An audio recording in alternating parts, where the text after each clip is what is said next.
Hi, everyone. Thank you for joining us today on this cloudy Monday evening for a special edition of Mentor Mondays. As you can see, we have three beautiful women who are going to be sharing their stories with us. But before we get to that, knowing that this is a little bit, there's a little bit of technology involved with this. Can you guys give me a shout out either through GoToWebinar or online via Twitter that you can hear my voice and that you can see everyone's faces? You can just give me a little shout out, just drop me a line, say, hey Mal, I'm looking and I can't. Talk to me, talk to me. I know you guys are there. Let me know. Just make sure that I want to make sure that everyone can hear us and that everyone can see us properly. That I'm not just talking to the night. Because it feels like right now I'm talking to the night. But to be fair, with the three of us, we can talk for days. So we're going to have to hold it down because there's a lot to talk about. We have a lot of questions from you. So I'm going to go through a few announcements first before we go into the actual content of the webinar, which will hopefully give you a chance to just drop me a line and let me know that you can hear everything and you can see everything. And if you have any problems, let us know so that we can help you out. So first things first, this episode of the Mentor Mondays is brought to you by the Federation of Small Business. So I don't know if you guys knew this, but there is a Federation of Small Business out there that is actually designed to help you if you are launching out your business. And this is not even an ad campaign, really, guys. It is because they sponsored it, but it's not really an ad campaign because I'm a member myself. And what they do is help you with all of your legal questions. They help you with your accounting questions, and the price is ridiculous. It's like it's less than 150 pounds a year, and you get 24/7 legal advice. So if you're a small business and you have that question about your intellectual property, question about, legally what your rights are as a person or as a business, then they can help you. And you also get free banking with the co-op because those business banking fees add up. And loads of other stuff as well. And it's just nice protection, and it's a really, really low cost. The legal fees alone are worth their weight in gold. So they are really, really trying to get out to everyone and make sure that they can help as many small businesses start up and stay up. So shout out to them. Also, of course, this is Black British Business Awards, October 6th. I haven't left my house yet for like 5 days, because I've just been in my track pants, variations of track pants, but still track pants, because it's that time of year, October 6th, right around the corner at St. Paul's Grange Hotel, where we celebrate the best and the brightest and bring together all kinds of people that are assigned to the cause of making sure that we just take care of some of these stereotypes that may be out there about Black people and shine light on the excellent work that's being done and break through and show off some of the role models. So if you want to buy tickets, you can go online to our website at thebbawards.com. And you can also buy tables. And of course, if you want to sponsor, if you're rolling like that, then please, give me a call. And I'm Melanie at thebbawards.com. So that's it for the announcements. Today, very, very special, very, very special ladies. 3 ladies with us today who are going to talk to us about how to break into a career in journalism, because journalism's it's a tough bag. It's not, even though there's journalism schools and there's journalism courses, there's a whole lot of know-how and who-know that you have to, kind of get used to. And they're going to share their journeys because, quite frankly, they are, at some of the most successful publications, some of the biggest brands out there. And I don't like to introduce people too much because I like them to introduce themselves because they do a much better job at it for me. But I will be also letting them answer your questions as well, guys. So send through your questions. I have a few ready that we're going to address, but we're going to get right into it because it's already 7:38. So, and these ladies got a lot to say. So I got to see if we can hold it down. I don't know who's going to start first. So Tolani, Yes, tell us a little bit more about yourself. What makes you excited? Where you work? What you do? I'm Tolani. I work at BuzzFeed UK, so I'm the beauty and lifestyle writer here. In terms of what makes me excited, it's mainly Drake, but if we're talking, we're talking professional, I mean, I like beauty and lifestyle, so anything beauty, lifestyle, orientated hair, fashion, things like that of the such excite me, I guess. And that's So, it. like, how long have you been there? Have you always been a journalist, or have you always been a beauty lifestyle So lover? it's always been, I mean, I first started working in a food magazine, but I knew I always wanted to work within beauty and lifestyle. So I started this food magazine as an intern. It was called Fancy, and it was an intern, in-store magazine for Julian Graves, if no one ever hears about, which is fine. But yeah, so I worked there, and I've been at BuzzFeed now for nearly a year, so it's going to be a year in November. So I would intern, when I was at uni, I did a sandwich course, which was a 4-year course. So it was a year interning, which I did in 2 parts. So I did 6 months in my second year of uni, and then another 6 months in my third year of uni. And my first placement was, I went to work in the music industry, so I used to look after like up and coming like grime artists and like book them for shows and things like that. And I decided, you know, not this. I want to work in the music industry. So yeah, to 40,000 journalism, I'd always enjoyed it. I mean, like my year 10 placement, so we did work experience in year 10, and I worked in Sugar magazine. And I think from then I was like, yes, this is it. This is what I want to do. And I was determined from then on to be like, I will do that. And luckily I've got a chance to, which is amazing. Yeah, it's people always say luckily, but I'm just like, yeah, it's a little bit of luck, but it's also a lot of hard work as well. Can you tell us a little bit more about lifestyle? Like, when you say lifestyle, beauty's kind of self-explanatory, but what does lifestyle encompass?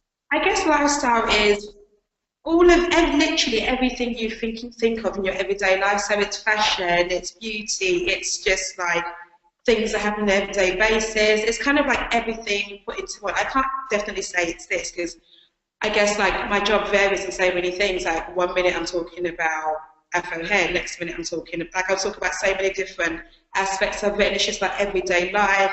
I take things from what me and my friends talk about, what I see on Twitter, my WhatsApp conversations, like every friend will tell you, like if we've had a conversation, they'll see in a post in some variation in a couple of weeks down the line because I just take that inspiration from them and do things like that basically. And yeah, in terms of you saying luckily, I mean it is a lot of hard work because when I was interning, I wasn't getting paid at the time.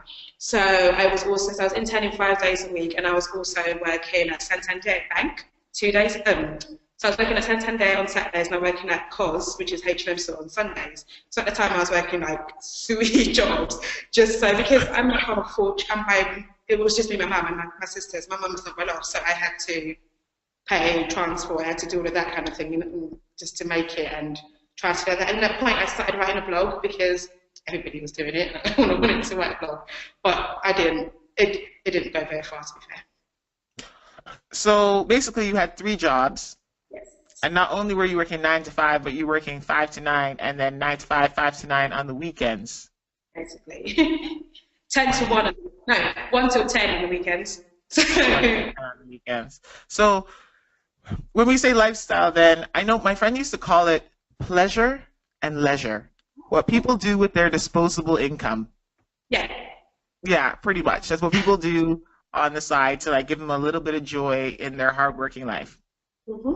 Yeah, I agree with that. See, and that's the thing. Like, it's not like you just skanked up to BuzzFeed and said, "Yo, I want to write about beauty." It's not like you didn't do that. You did all the hard work. It gives me so much jokes when people do that. Don't undermine the hard work that came to it. All right. Because I feel like there's no special formula. It is just a case of working hard and applying. And I think that's what it was for so many of people that people speak to me like, how did you get a job at BuzzFeed? I applied. And I think there's so many people feel like, oh no, I can't apply that publication, or I have to stick to a set kind of publication.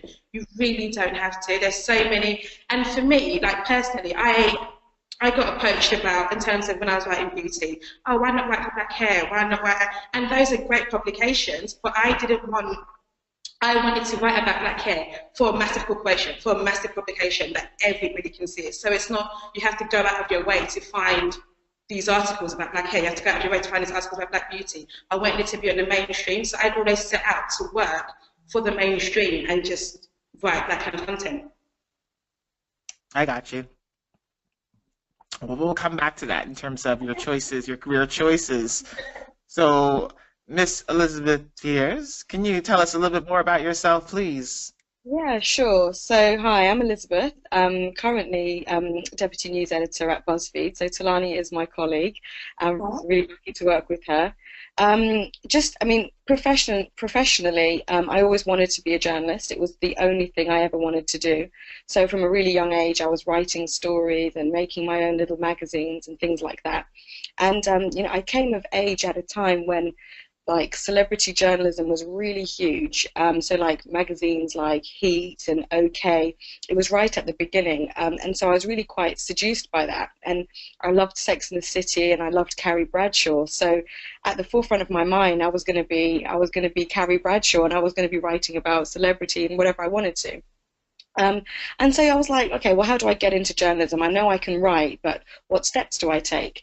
And I was really fortunate early on, is that one of my business studies teacher at A-level, her husband worked at the Daily Star, which I knew. And the Daily Star is it's a tabloid, and it's probably not one of the biggest selling tabloids, but it was somebody who was working in the industry. So I said to her, look, miss, can you please get me in touch with your husband? I want to be a journalist. I want advice.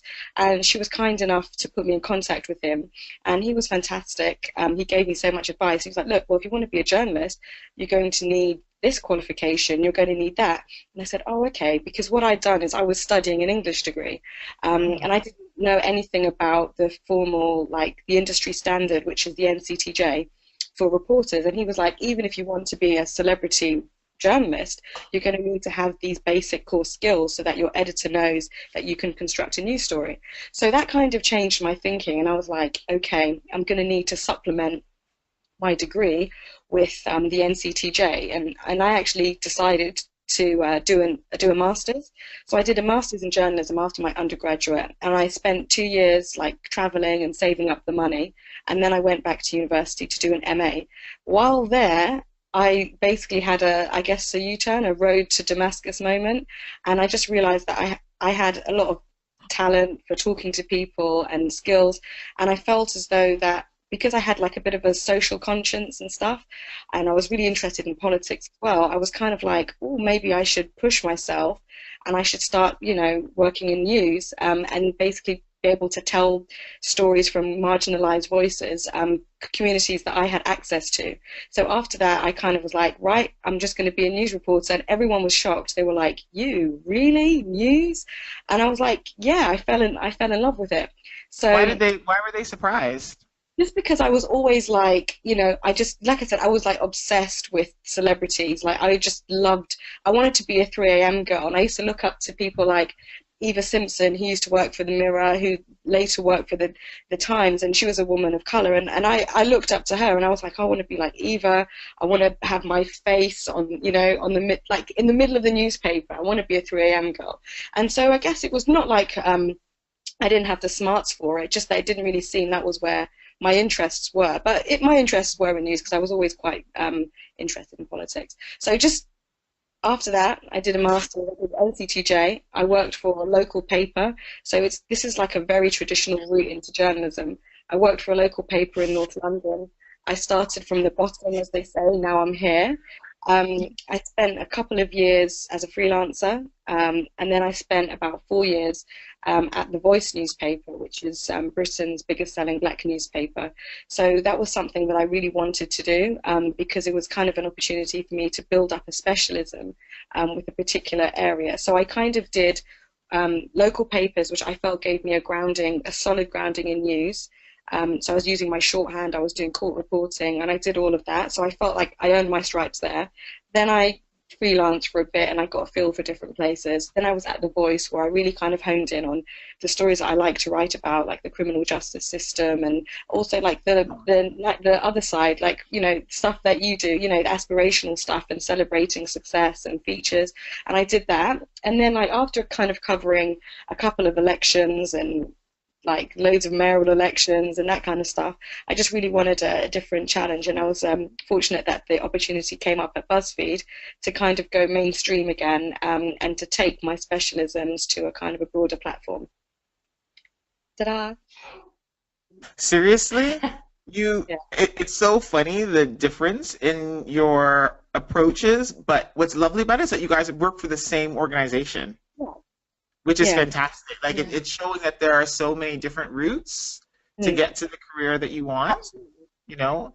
Um, so I should probably let you guys know I met Elizabeth a few years ago when I first started the awards, and Elizabeth gave us some really, really great coverage for the Black British Business Awards. And so it's so nice to be actually just having a nice little conversation, because I always recognized her byline, and then the moment that we met, I almost felt like we were friends. Does that Yeah. happen to you a lot? Do people recognize you by your byline and the stories that you've written? They're like, hey, Oh yes, sometimes not for the right reasons. I mean, there was a time when, you know, when I used to do like a lot of court reporting, and I'd write about people's children who, you know, being sent to prison, and then they'd find me on Facebook and they'd say, you know, why are you writing this stuff? And this stuff is lies. So yeah, they find you, you know, but it's part of the job. So sometimes I'm not always recognized for the right reasons, but hey ho.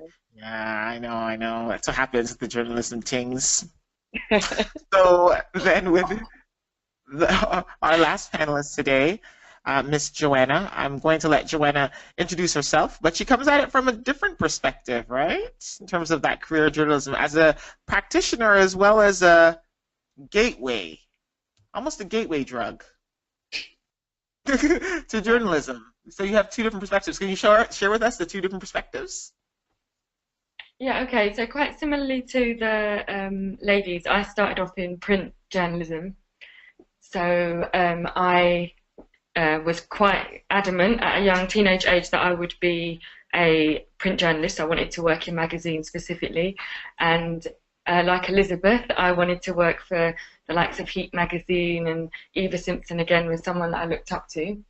And so I did a lot of free work. So Tolani, I definitely hear your pain on that one, where you're having to do lots and lots of free work and have lots of jobs. I remember at one time I had about 3 jobs so I could continue interning while doing a degree. So I definitely understand, yeah, that part of the journey. And it feels actually not that long that I've been, weirdly, I feel like I spent more time not being paid for this job than I have done being paid for this job.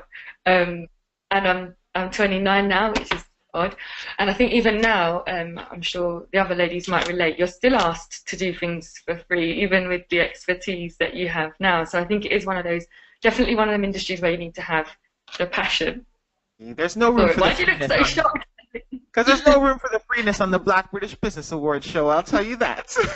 I was like, the charity awards are next door. It's all about being paid for your worth and value. No. I didn't say you agree to it, but I definitely know, as journalists, we're still asked to do things pro bono. Yes, but definitely the other hat I wear is I run Shine Media. So we work to create inclusive working environments within the creative sector. And I specifically started off supporting individuals to work in the journalism industry, because that was the industry that obviously I was most passionate about, and also one that I knew the most about at that time. So Shine is 9 years old this year, so she's growing, little Shine. But yeah, and so I guess yes, the gateway in a way, in that I've made sure that I've been able to help people, along with a lot of my friends and supporters, including people like you, Melanie, who've helped me to make sure that Shine still keeps the door open, so that other people can come through. So yeah, I hope that describes both things. No, it does. Thank you so much. Because I want to get to our questions, because we got a lot of questions from some of the listeners tonight.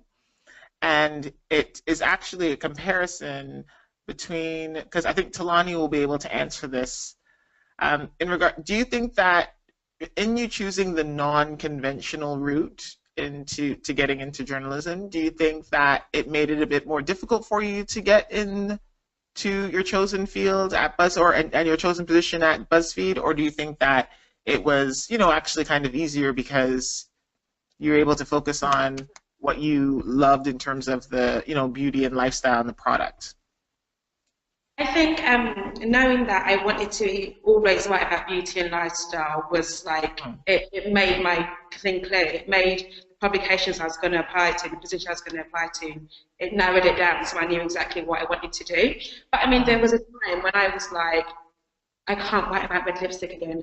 I can't write about, I was just over it. So there was a time it did feel like I'm doing the same things. I'm writing, because season after season, it's the same thing, just wrapped differently. So it did feel a bit like, so if it's not something you really love, don't narrow it down. Try to be as broad as you can to start off with. But for me, it was always something I was always interested in. And even with that, I still get bored of it.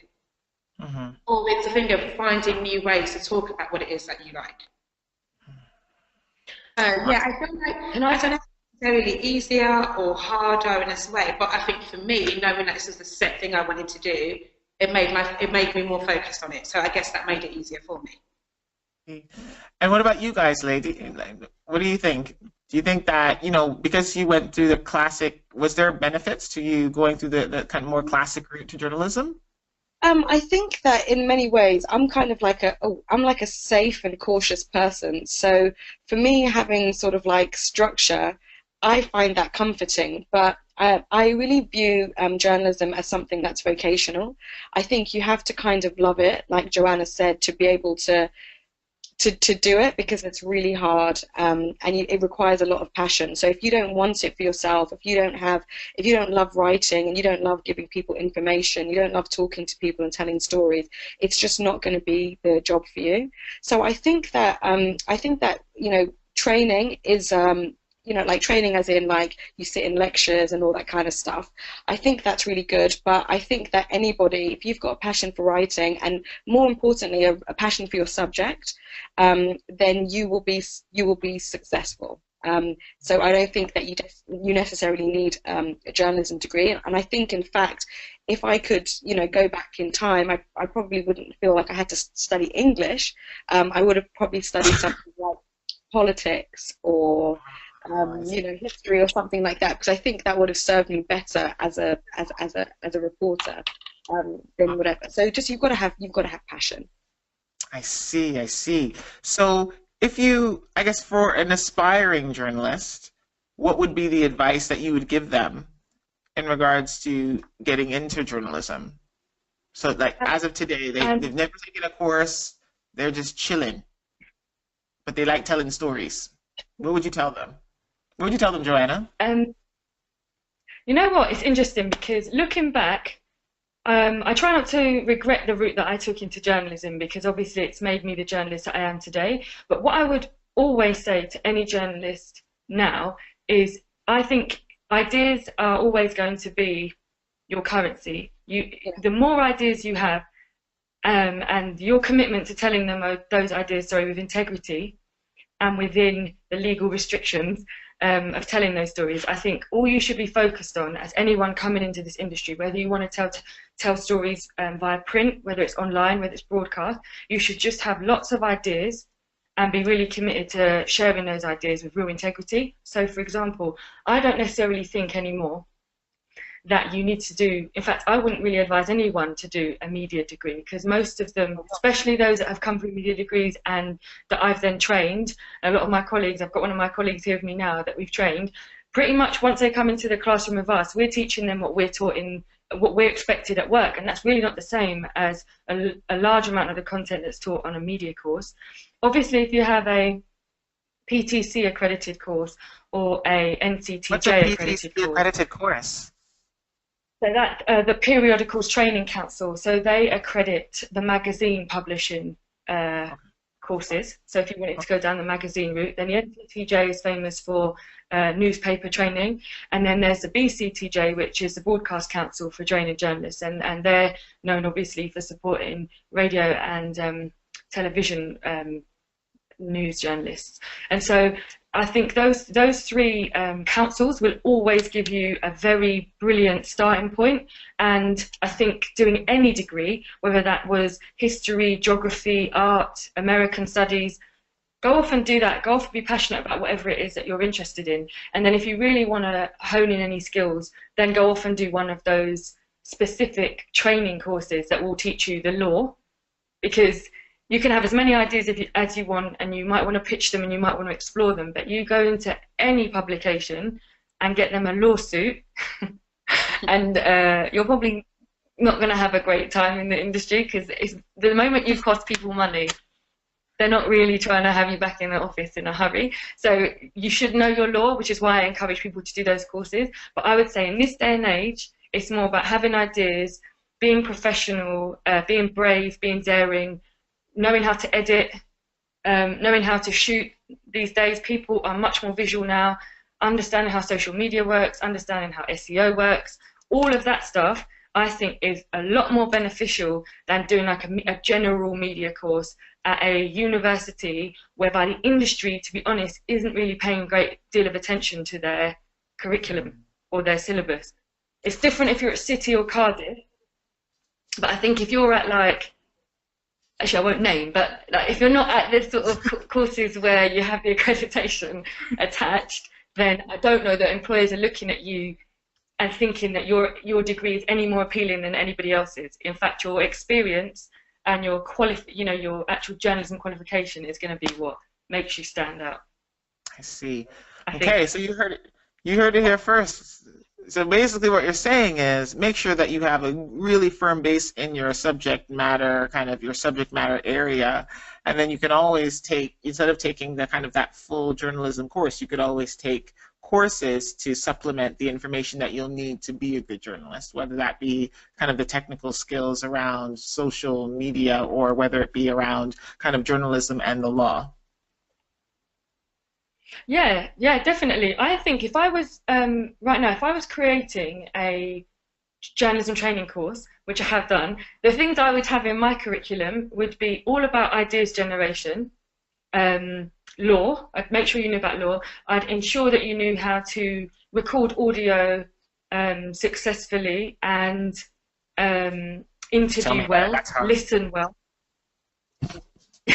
listen well, edit, shoot.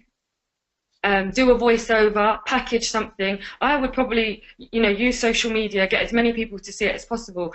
I would probably focus a lot more on those things and basic grammar, punctuation, and writing skills than I would be too concerned with, like, vague kind of theorists around what journalism means and that kind of thing. I think that actually, in this day and age, as long as you know how to write, you're working on making sure that you can spell properly and your grammar is on point and all that stuff, and that your actual practical skills, that you can have a camera in front of you or a video recorder and know what questions to ask and capture that clearly, that's probably going to get you noticed more in the industry, whether it's a freelancer or a staff, than it is just kind of getting that theory right in your media degree. The thing is, right, I feel you, but I know that, and this is kind of linked to another question that we received from another listener. Like, even though I I was trying to make money when I slept when I was like 5 years old. I was like, trying to sell things and make money. At the end of the day, having the business experience that I had and the kind of the education that I had helped me feel more credible. Like it helped me feel like I'm the ish, like I can do this. It made me feel like, I'm supposed to be here. And so I guess one of the questions from the audience member is, how do you ever get over that feeling of, I guess, being inferior or being not good enough? So my go-to is get the papers, right? So that no one can deny me my papers. But, how do you get over that feeling of not being, being inferior, not being good enough? I mean, for me, I just did a media degree. I did media communications at Brunel University. I didn't do any courses. I didn't do any other journalistic training or anything like that. I just had my degree and that was it. So when I first went into a workplace, which was a publishing house, and because I went in as an intern, I did feel a bit like I don't know anything. And I feel like for the longest time, I wanted to be the person that knew the most, but I feel like at working with BuzzFeed and compared to working where I've worked before, I realised that not being the smartest person, working around people that are really smart and have amazing ideas has made me better. So it's okay to feel inferior because it makes you better. Just in the space that I've been here, like in terms of how my writing has improved, my ideas have improved. And I base that, not because I've people that know a lot more than I do, and they've been able to advise me and give me like, and I see what they're doing, and it's like helped me as well. So I just feel like it's fine to feel like you're not good enough, because to be fair, you're probably not. Nobody is. So it's just in terms of like take the positive from that and let them encourage you, and find a mentor, find someone that you think is amazing, talk to her, like, or talk to him, and just see it's okay to not be the best, because I'm really not. I think And I just okay. Go ahead. go on. No, you go. Elizabeth, your microphone is a bit jacked. Oh, can you hear me now? Yes. Okay. Yeah. So I think it's important to have a mentor, but one of the things that I sort of like try and tell people about journalism is that this is one of the industries where there are no right or wrong answers. Everybody has an opinion about your work, and that can be on one desk of people. So you write something, you think it's great, your editor looks at it and thinks it's rubbish, then it goes to the sub-editor and they have another opinion, and all the time, every day in your job, you have to make decisions. Is this on the right side of the law? Can I publish this? Is this ethical? Is this in good taste? And you're going to question yourself every single day. And that's the mindset you need if you want to be. You have to be prepared. You have to be thick prepared. My mic's weird. Now it's not. Now when you just moved your face back, now we can hear you a bit more. Okay. So I think. Is someone recording this? I'm recording it, but through the thing, but it sounds like there's a feedback delay. Giselle Frederick or Yolande, can you guys tell us if you can hear a delay or a feedback loop? Can you drop us a line? Since you've been so lovely with your questions and you know how to use the app. It's not feeding back now. It's fine now. It's fine now, isn't it? Okay. So essentially, Elizabeth, you're saying you're going to have to get used to it. In journalism, people are, journalism actually is somewhat about, sharing different perspectives and opinion, and people are always going to disagree with you. There are always going to be people who aren't going to agree with you or not, you think that you're incorrect, and it's something that you have to get used to really in the field that you're in. It's good. It's good to have a grounding. So one of the things that my very early mentor told me when I said that I wanted to be a journalist, he told me to stay away from any kind of media course or communications course, and he said stick to a classic subject like English or science or something like that, which is what I did. And actually having the qualifications did make me feel like, okay, I've got a degree, I've got my NCTJ, I've got an MA in journalism, so I've got some theory, I've got some practice, I've got my shorthands, I've got my law knowledge. So I felt prepared, but what really made me feel confident was the 3 years I spent working on a free sheet where I was basically doing the job day in, day out, writing stories, covering council meetings, going to court and trial and error. So you really need that work experience to help build up your news judgment. And the other thing is research. You have to understand the industry, and that kind of bothers me that some people want to be journalists and they don't understand the difference between a tabloid and a broadsheet. They don't know the history of some of those newspapers. They don't know some of the key characters, like who's the editor for that paper, who's the editor for that paper, looking at different people in broadcast and who's there. So you kind of, like, if you want to be successful in this industry, you have to kind of understand it. And the more you know and the more you read, then the more confident you'll feel. And like the other thing, you will be challenged every day. I have to make decisions where a reporter submitted a story to me that might not be in my strongest subject area. They probably know more about the subject than I do, but I'm the editor and the buck rests with me. And I have to decide, is this right? Does this need fact checking? And so I question myself every day, and that's really what keeps me on my toes. And also I have to look back and say, well, look, I've got, you know, nearly 10, 15 years of experience. I've seen this kind of thing before, and you know, you have other editors to ask for help. So yeah, you'll question yourself all the time, but it keeps you on your toes. Yeah, it is tough, honestly, and I don't think it ever. For me, it never goes away. You know, there are some places now I feel comfortable and I'm supposed to be there, but because I keep challenging myself to get to another level, then there's always going to be a point where I feel, you know, inferior. So yeah, it's really really hard. How do I don't think there's ever going to be a point where I feel like I know this, I got this, I'm on it, and it's only because I just want to get to that next level or that next step every single time. So it's really tough. So ladies, yes, Joanna, did you want to say something? Can I just add? Yeah, I was just gonna say that I think one thing you should always do in life anyway is never feel like you know it all. You should just be always open to learning a little bit more, because in every publication I've ever worked for, whether that's a publication aimed at Black women, whether that was, you know, Cosmopolitan, or whether that's been, you know, working for BBC Radio, I've learned something completely different in each of those environments, and there's been people within the, you know, colleagues within those working environments that have taught me different things that collectively now I think have really helped to shape me as a journalist. So I think but every time I walk into any environment, I'm always very much a sponge of trying to find out as much information as I can from other people, so that I can always try and be the best version of myself. I think the moment you start to think that you know it all and everything you do is going to be perfect and it's brilliant, it's probably the moment you've kind of failed, because I think it's always a big journey. And one thing I would say to anyone aspiring journalist, so when I was 16 and I was doing work experience, I would look at the journalists in the different rooms. I remember one particular magazine was Now magazine, so I did my first work experience when I was 16. And I remember looking at the women and the men in there and thinking that they must have it all figured out.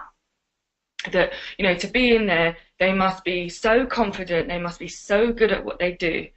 And they were probably, 22 at that age, and I was 16. So then fast forward to when I'm 22, and I got a job working on the Radio Times. And I did not feel any of that. I did not feel confident. I did not feel like, oh, I must have it all worked out. I was working against like women and men who had been working in the industry 20 years. Their copy was just pristine. Like, you would read it and just be like, the way they've written this is incredible. And I honestly felt like what I was writing was just complete, you know, poop, for want of a better phrase.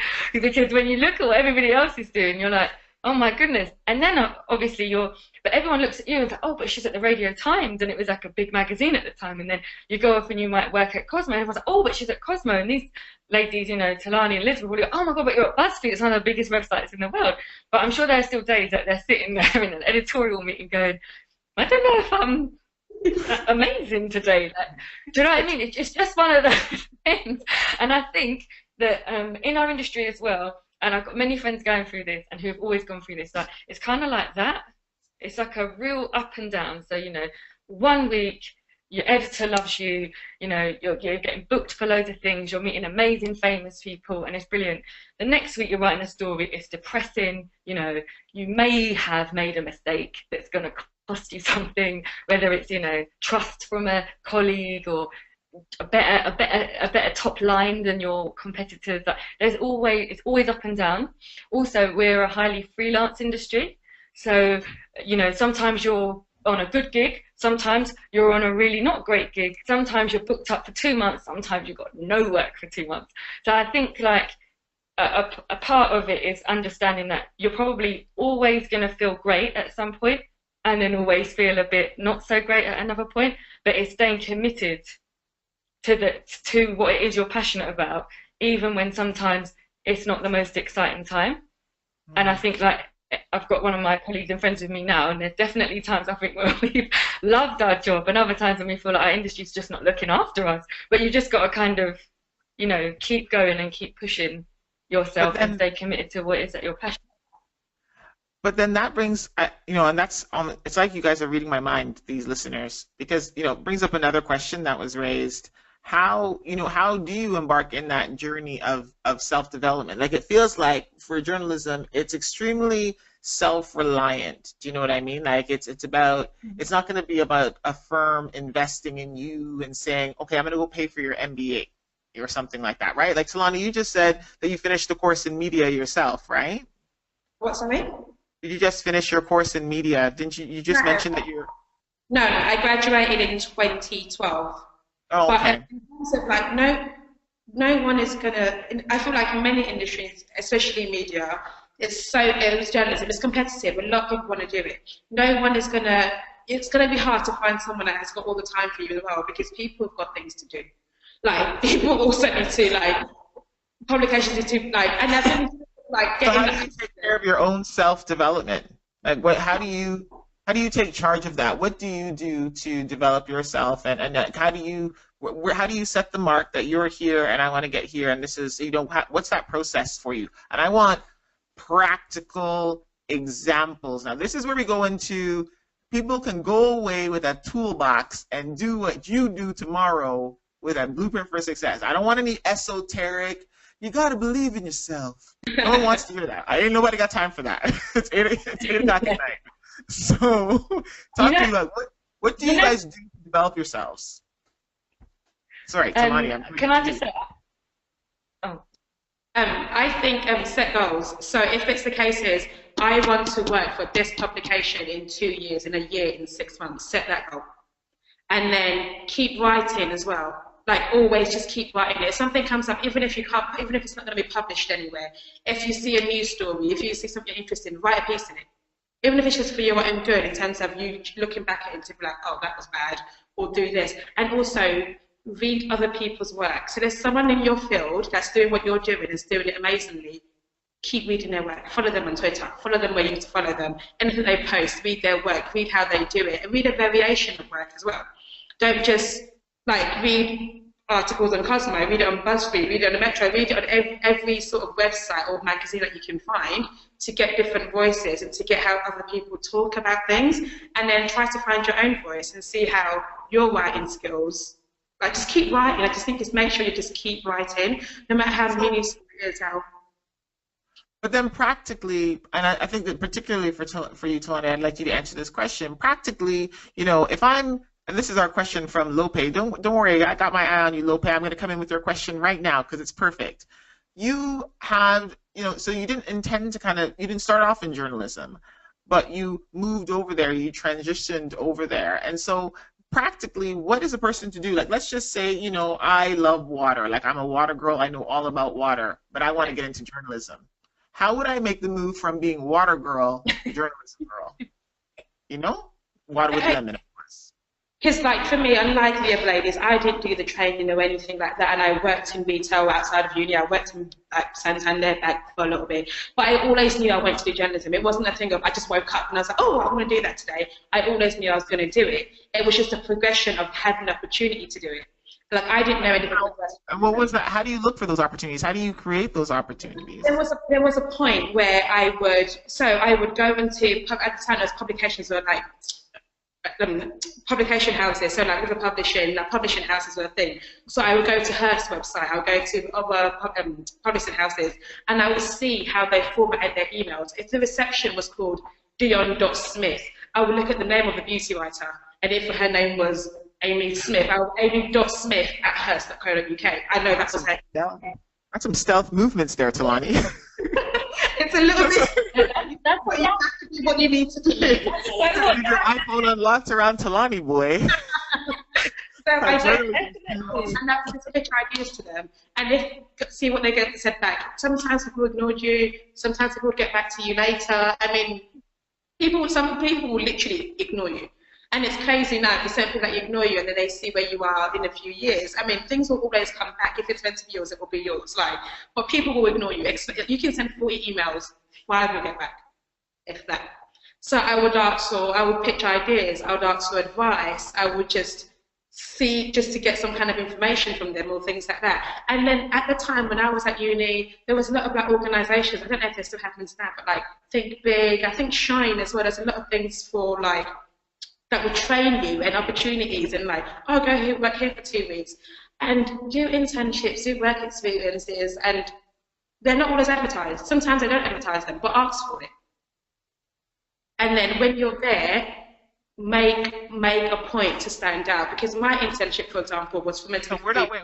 Before we go, I don't want to get into when you're there yet, because I want to get into the break. I want to get into like the depth of the break. So I think there was a massive, and then it happened. It was just a case of like just applying, and when it came to trying to get experience, I didn't apply for the most obvious places. Like I said, I applied for a food magazine, but for me, that was how to get in. Yeah. It wasn't the biggest publication. It wasn't the most well-known publication, but it was a foot in. It was an experience that I didn't have before. So basically, what you're saying, so listeners. What Tolani is saying is she used her investigative report styles to figure out the domain names of the emails or the email addresses in the companies that she wanted to join, and then she basically sent out emails to everybody, applied to everything, tried to make contact, networked within the industry the best that she could. She was constantly practicing her craft in the background and writing and writing and writing. She didn't go through the most obvious route. She didn't go also to the most popular publications. You know, she went everywhere just so she can get that experience and get her leg up. So basically, she hustled large and hard. Basically? Is that what? Yeah, basically, and you got there. And so, wait, Joanna, you had a point around, so that break into journalism, that, you know, what steps can someone take? So we've heard about. So Yeah. I would say just to actually add to Tolani's point, I think that yes, absolutely, keep sending those emails. That's exactly what I did. Chase. If you know, even if you don't get a response, just keep going. But one thing I will say, as somebody now that gets these requests for sort of work experience or opportunities, everyone is sort of sending obvious emails. So, you know, a CV and then just an email. Really like your publication. Would be great to get some work experience. Like if I had say 20 of those, but I had one email where you offered me an idea that was very much suited to my audience, that was very much suited to, you know, my reader, the part of the paper, radio segment, television program, news item that I look after, then I'm more likely to go, oh, that's interesting. She or he totally gets it. You know, they understand what's current right now. They've given me a new angle on it. So then what you're saying instead is, I'm a journalist with good ideas, not give me a break, please, like you've been here before. Instead, you're professionalizing yourself and you're actually saying, you know what, I'm really good at what I do and you should want me to work for you. And that's what people didn't tell me to do back then. So I almost went around. I would definitely have an idea. I was told that. I would always just ask for this work experience. And then when I got there, especially when I was 16, I might be working 1 minute on features, 1 minute just doing the coffee, 1 minute doing this, that, and the other. But actually, if I'd have been a bit more focused and said, well, what am I actually interested in writing about, or you know, making a radio program about, and then I targeted, you know, the person who really stood out to me in that space and said, look, I have an idea. So here's my CV and here's my cover letter, but this is why you should listen to me and not all the other 20 people that maybe emailed you this morning, is because I have X, Y, and Z to offer. And you know, if you do have an idea as well, don't just say, I've got this great idea. Like, check if the idea is relevant as well. You know, is it an idea anyone's going to care about? Has it got a news peg? Do you have access to case studies? Will they talk to you? Would they put their photograph in the magazine? Would they be filmed if it was for television? So I think, you know, come prepared with something, so you're exchanging services as opposed to asking for a favour. I think that's the first thing, because then people start to take you seriously as a journalist as opposed to an aspiring writer. Seriously? I love that piece of advice so much. I don't think you guys understand the levels With this Black British Business Awards, I receive, I would say, at least a good 20 emails a day of people asking me for something. There's no kind of offer whatsoever. Like there's nothing, not even in regards to idea generation, not even in regards to help, in regard anything. It is straight about this is what you have that I want. I want either your network, I want to access your contacts, I want to come to the show for free, I want to do this, I wanna. And oh, there was one girl, I remember she sent me an email last week, and she's like, hey, this is what I would like to do, and I think I can offer you. And she wasn't giving herself, it wasn't that it was for free, but I remember even, she sent it to both Sophie and I, and Sophie sent the note, and she was just like, this note is really well written, and you know what, she's not asking us for stuff. And I was like, I know, and just by that, we had to listen to her. But the rest of the stuff, I ain't gonna listen to, because you're right, people like editors, all y'all get is just, can you do this? Can you do that? And can you do this? And can you do that? And so, you know, some people are very possessive about their ideas. And it's funny because, you know, as a creative person, I know, I'm not saying I'm trying to give my ish away for free, but I'm saying that I'm going to keep on creating whether or not, you know, you can see the idea, but I'll keep on creating tomorrow anyway because I'm a creative person. But it is, you know, when someone comes to me with an idea on how to make things better, then I'm like, oh, you've been paying attention. You've been looking at my problem points. Oh, you've been listening to my audience. How fantastic. I don't have to train you as much because you've already done some of the work. And you're really keen, too. It's a whole other level. So, big tip, guys, when you are approaching people, approach them with what they actually want and need, and what you can, as a marriage between what you can offer and what they need, rather than it being just some randomness of, you have a job and I want that job from you. Because that just doesn't work with anybody. Okay. I've got one last tip to add. I know, but it's going to be a short tip because we have like 14 minutes left. Really short tip.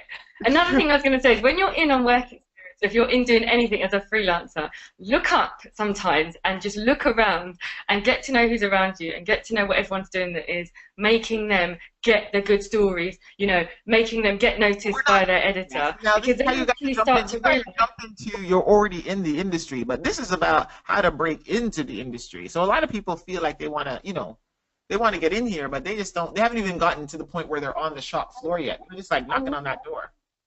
I really think. Yeah, but I mean, you can do this visually, even if it's on television, and you're looking at someone.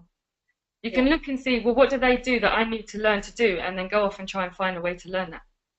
But Elizabeth, sorry. Oh, no So look at role models, look at people who are doing what you want to do, and copy them. That's for anybody. Joanna's really dropping the knowledge today. I mean, she's saying like all of the things that are really important. Like I remember my first day as a paid journalist, I remember sitting at my desk and putting my little pencil case on the desk, and I thought, okay, what am I supposed to do now? And I realized that I was waiting for someone to kind of tell me that I was bona fide.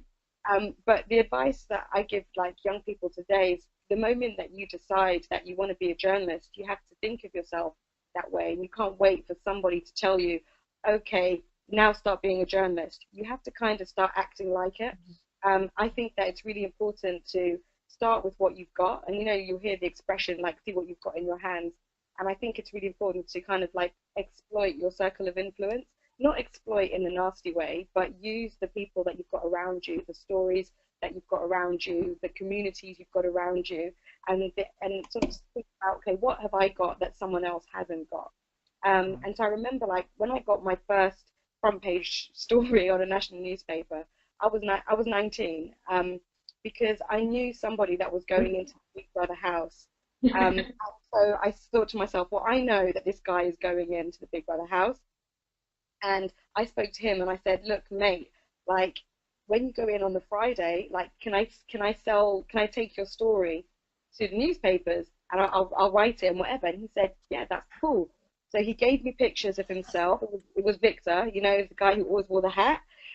He gave me pictures of himself, and I went down to the Daily Star because I had contacts there already, so it's important to have contacts. And they were big, so like they love that reality TV stuff. So I said, look, I know this guy that's going into the house. I'll write the story, but I really want the byline. Like, I'll give you everything, just like, please. And they were like, okay, cool, because an editor will never turn down a good story. And if they can't get it in-house, then they're going to rely on freelancers or they're going to rely on somebody else. So you have to start thinking of yourself as a journalist and as a little business in your own right. And you have to be able to do that. You kind of have to be bold. You kind of have to be forward, because there's so many times, like, I'm quite a polite person, and like, I wait for people to finish speaking, and just, like, that's not always going to get you where you want to go. Sometimes you have to kind of stick out. But I think that the crux of the matter is, if you want to break into the industry, you have to take responsibility for knowing it, and I said that before. And second of all, you have to do work experience. You really have to get in there, because journalism we don't recruit. Our industry doesn't necessarily recruit fairly in terms of. So how do you get to work experience then? Work experience, like Tolani did. You've got to hustle. You've got to like harass people. You've got to find different ways to make your CV stand out. You've got to stalk people. You've got to. And the other thing is, like I said, you've got to. You're not advocates of illegal behavior here. When she said stop, she was just joking. And the thing is, you've also got to, you have to demonstrate the skills that you need for the job. If you want to be a journalist, you have to be able to research. So, for example, when I left uni, in between leaving uni, my master's that is, and starting whatever, I did a scheme at The Guardian, a positive action scheme, which was like, they were looking for people, journalists of colour, so Black and Asian backgrounds, and they were going to give you 3 months of work experience at The Guardian. That was like 2006. And so I applied for that, and I got that. And so that gave me an edge on my CV. So it was like, okay, this person's got a degree, she's got a master's, she's got an NCTJ, she's done 3 months at The Guardian. When I got my first job, that was a talking point for me. I'd been in the environment, I had seen people working, I had something to talk about. It wasn't just a pipe dream, I had something tangible. I called people, so I kind of done a little bit of stuff. And the difference is, when people know you and they know your work, or they know your face, or they know your personality, they like your vibe, if a job comes up, you're miles ahead. You're miles and miles ahead. And that's just the way it is. And like, unfortunately, there's almost no way around it. I mean, that's what I think. So basically, wherever you are residing, you have to be there, fully present there, and make sure that everyone knows your face and knows your name, and not in a bad way. Because I'm trying to get to the practical elements of it. Do you know what I mean? Like, what? I have a practical tip. One quick. Your tip. You guys, you have the longest tips in the whole wide world. This is like, I forget it. You know what? No, we got to make a note about this whole journalism thing. We didn't think about the journalism. They're wordy people. We really find that out. When you go for work experience, don't go there to be helpful to everybody. No, you're going for work experience for yourself. So you set yourself a target. You go, I'm going to go to The Guardian, for example. I'm going to be there for 3 months. The person that I want to know is the person who commissions X, Y, Z. And that's your. If you leave work experience and you don't have a friend in that place, you've failed in your mission, because you need to have somebody that you can go to who's going to open doors for you, who's going to introduce you to people. So you have to be like, okay, I'm going in for work experience. What do I want to get out of this? Do I want to get something published, or do I want to make contacts, or do a bit of both?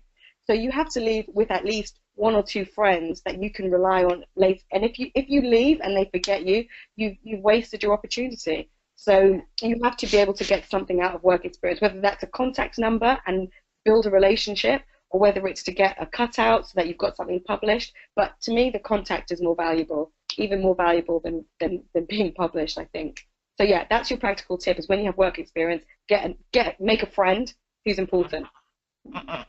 So for work experience, be strategic about your work experience, everyone. Like, don't go willy-nilly just going helping everybody. Have a plan in terms of what you want to do, what you want to achieve, and find out the right players, and make sure that you are aligning yourself behind them and beside them, so that they know your face and they know your name. That is a piece of dirty practical experience. So, practical tip, my friends.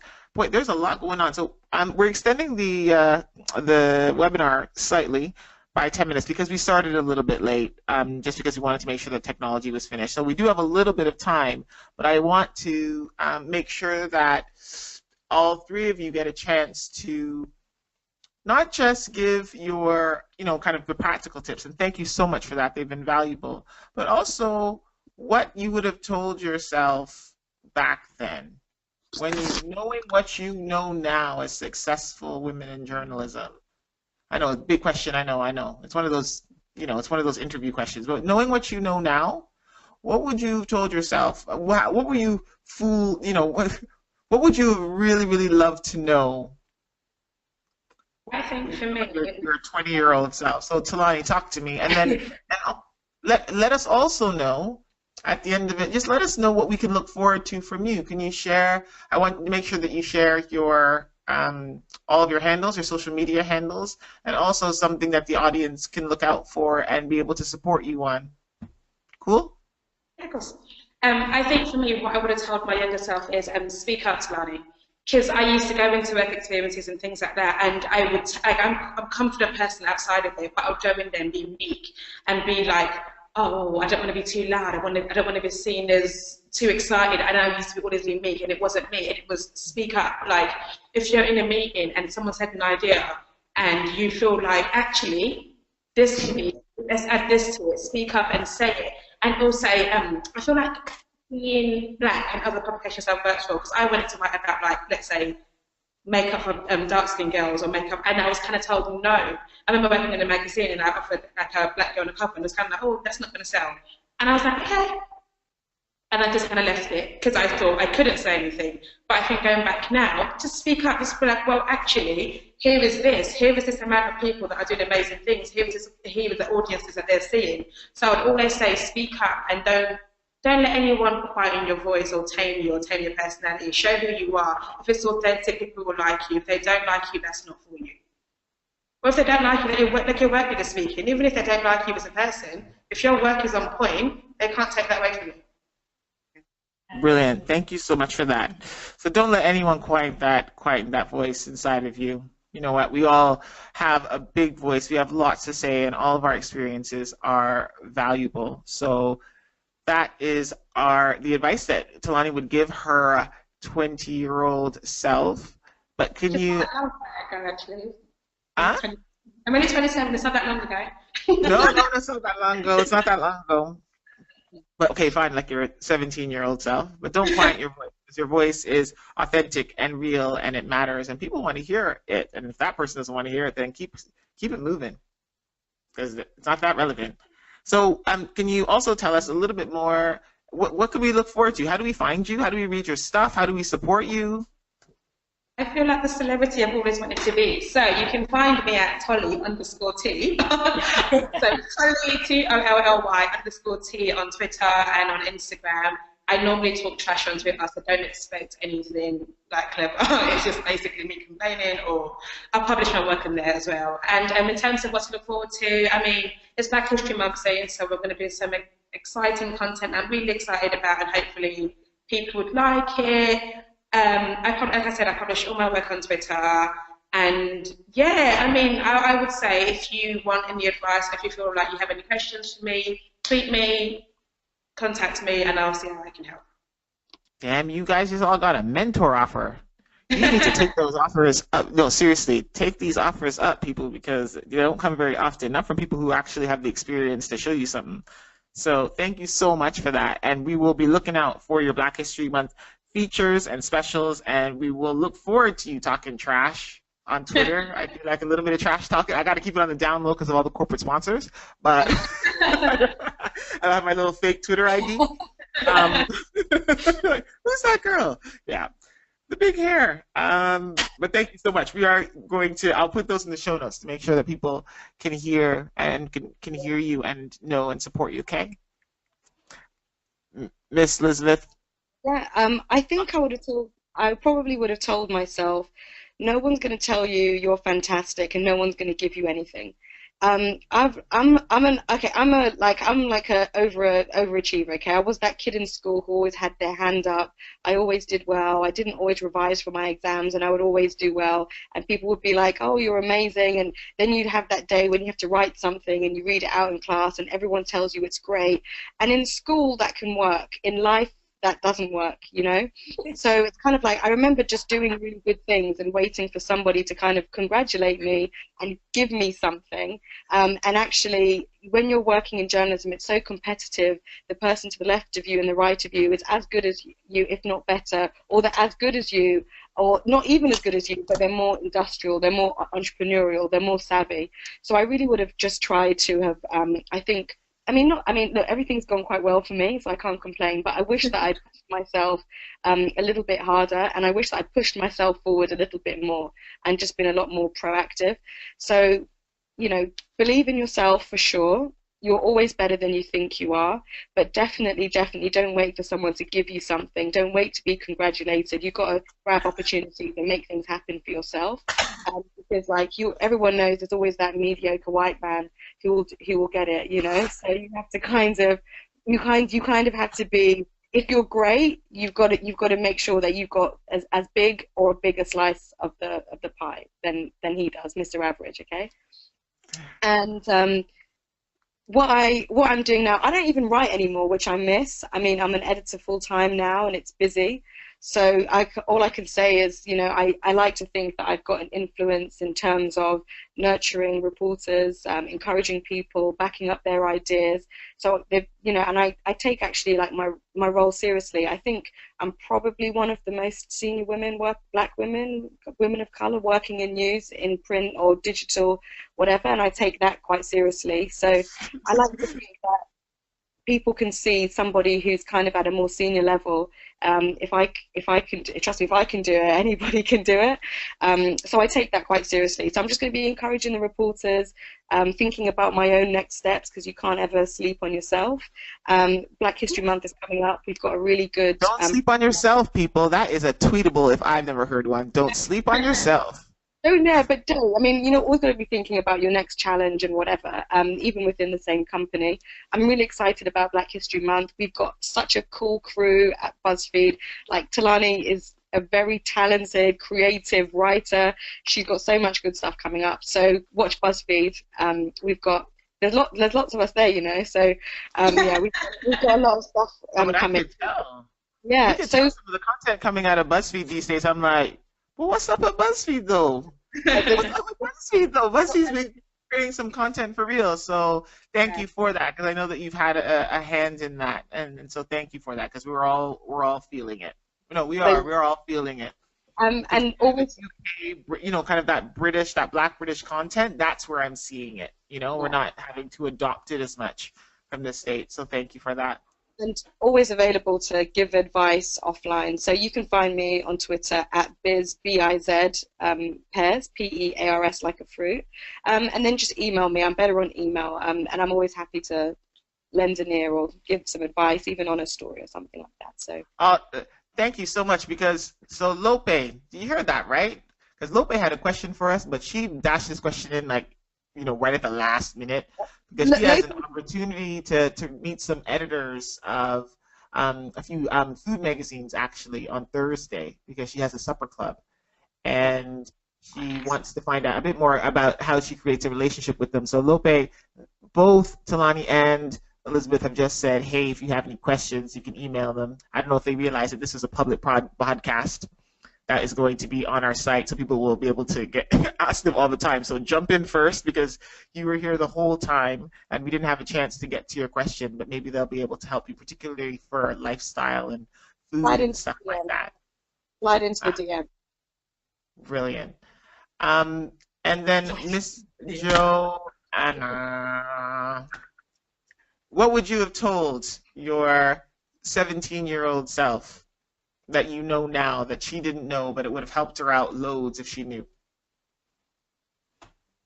Don't act like you don't have the answer. Like you're planning it. you know this answer. You know what? Because I had an answer. No, I'll be honest. I had an answer, and then I listened to Tolani and Elizabeth, and I was like, maybe I need to get a different answer. No, I think. I know, I it's think panel I would have politics. said. No, do you know what? Because I was going to say something quite similar, and I obviously want to give some, the audience something different. So I would say be more of an entrepreneur, because I think in journalism, when you first start, you can constantly feel like you're waiting for somebody to give you a break. But actually, everything I've ever done that I've been most proud of, I've done because I've just gone off and done it myself. So, my recent documentary, I didn't have anyone endorsing that. I just went off and did that myself. So I think sometimes it's all about just being an entrepreneur, because actually, if I'd had the confidence to be an entrepreneur back then, I would have been making documentaries when I was 16 years old. I wouldn't have gone through the whole seeking approval from the rest of the industry, by going via the work experience route, I would say. And I would have also said that you can be, you have control over how good you're going to be. So you're the only person that's going to make you an excellent journalist. And as much as you can look around and be inspired by everybody else and, kind of be encouraged, at the end of the day, you're the one that's got to sit there day in, day out and make sure that you are at the top of your game. So I would have said just be an entrepreneur. It's not about waiting for other people to create opportunities for you, just create them yourself. And most things you make harder than they are, like really do.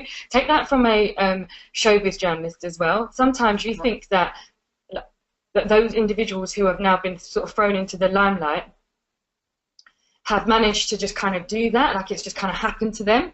But actually, they were just brave about certain things and really daring and decided just to go and create things for themselves, well, large majority of them. So, and I would say that any of my friends who've gone on to be successful today have done that because they've just gone off and been entrepreneurial and created the opportunity for themselves. So I'd say that. What's the perspective? That was short, no? And that's quite short. So create your own opportunities. It's not that hard now. There is social media access. And just don't wait for anybody, honestly. And that kind of answers Giselle's question, because Giselle had a little question back in the day, but it came in right before with the cutoff, and she was asking about some of the barriers to entry to journalism in the age of blogging and social media activism. But at the end, actually, I'm going to flip it on its head, Giselle, to say, social media and blogging have actually opened up journalism and opened up the voices of journalism and just publishing, whether that be kind of magazine or books, as well as broadcasting, particularly for women and for women of color, more so than we've ever seen before. Even though they do, of course, create some barriers to entry in regards to like bullying and trolling. That's another webinar. We'll talk about that next time. But otherwise, it's opened up for you. You can literally just become a blogger and journalist tomorrow if you wanted to, tonight even. Tolani, you had one last point you wanted to just dash in there, because I was just going to say, put some respect in your own name. Don't wait for people to do it for you. Like, you put some respect in your name. You do it yourself. Did you just say put some respect on it? Yeah. Exactly. Basically, put some respect on it. On your own name. You do it your own name. Yeah. And so, just to can you break it down for people what that actually means? They may not have seen the viral. I mean, in a sense of, like Joanna said, don't wait on people to give you credit. Don't wait on people to tell you, listen, don't wait on people to say you're brilliant. Like, okay, absorb things and learn more things, but also be aware that I'm doing this. Like, yes, I can do this. I can write. I have got the talent. Like, stay humble, but also know that you're the ish. That you can do this. Even if it's fake it till you make it. I love it. Sophie and I use that line on a weekly basis. Put some respect on it on a weekly basis. I have to go back and tell her. She's working right now. I have to go back and tell her that you managed to bring that into the podcast. She will die. Thank you so much for that. But I forgot, Joanna, just what can we look forward to from you, Miss Celebrity? Tell us, like, what, because right now you have a documentary that's out right now, actually, and then there's some stuff coming up. Yes, so I've got something out right now, so you can look on Channel 4, on 4OD. You have How to Make Hip Hop Millions, which is a 6-part short mini series, which talks all about entrepreneurialism. My next story I'm doing is for BBC Inside Out, which will be on in January, and that is about the children of alcoholics. And my other campaign is, we did some filming for it this afternoon, but this is for ITV, and this is about children, sex, and social media. So they're all documentaries, because that's what I love to do now. But also, check out Shine Media, the website, because we've got lots of jobs and opportunities for talented individuals. So make sure you get in touch. Yeah, so if you want to get that job in journalism, get that job in media, then Shine Media is the place to visit, and we will make sure that we have that link in the notes for you. But then also, you know, look out for some of the documentaries from Joanna. So, How to Make Hip Hop Millions, The Entrepreneur's Guide. How to Make Hip Hop Millions is on Channel 4. It's up now. There's no excuses. Right, you can go and watch it. And then look out for Inside Out. The children of alcoholics, as well as children, sex, and social media. It's actually called Alcohol and Me. Okay, Alcohol and Me. Yeah. Wait, have we done other series today? Oh yeah, we're so. Sorry. I'll tweet you, don't worry. Okay. So we ran over, but we started late, and quite frankly, we could have gone on for at least another half hour. Thank you guys so much for being so generous with yourselves. We try to make this place really authentic, so that we're sharing some of our challenges and sharing some really practical tips for people to walk away with and start doing tomorrow to make their dreams happen. And you've contributed to that. And I think it's just so powerful. Last week, someone looking at the webinar, they was just like, you know, we look at a lot of webinars, but I don't think we've ever seen 3 or 4 black faces across the screen at the same time. Like, it's just not done ever. And what was really special about this is that I think we barely mentioned our race. It was all about the craft and how excellent you guys are, and how much you're sharing with other people as well. And so thank you for that. Every single one of our listeners, I'm sure, has been able to take something home from it.